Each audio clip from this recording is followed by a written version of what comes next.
Dahil mahilig ako sa isda, kaya ito, napili kong magpaksiw ng isdang bisugo. So, para medyo maalis yung lansa, lalamasin muna natin sa asin. Makain ba kayo ng ganito, mga kasisi? Ako kasi isa to sa mga paborito ko na isda, bisugo.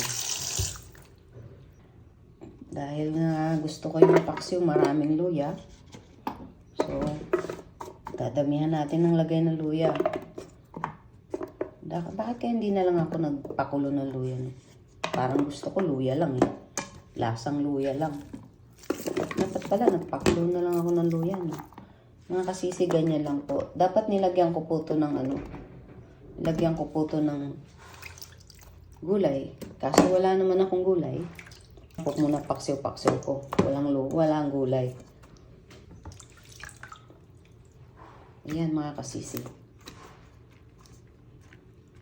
Para mas masarap, lagyan natin siya ng ricado sa ibabaw.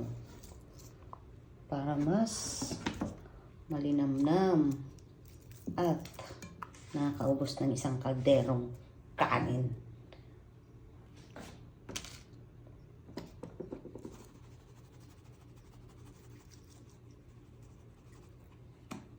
Dahil mahilig ako sa spicy, kaya nilalagyan ko siya ng maraming sili. May powder na, may buo pa. Lagyan natin siya ng maraming bawang. At ito na po ang nagpapabango sa aking paksiw na isda. So, syempre, hindi matutuloy, hindi natin alam ang lasa kung hindi natin lalagyan ng pampalasa. Ganyan lang po siya.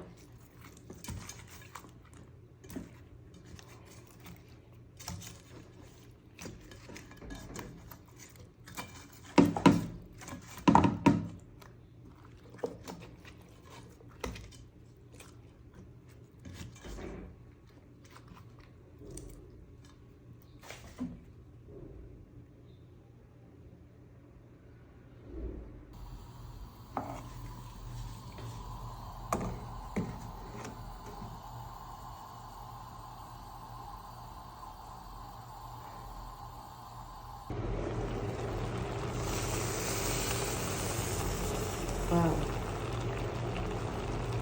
Ito na siya.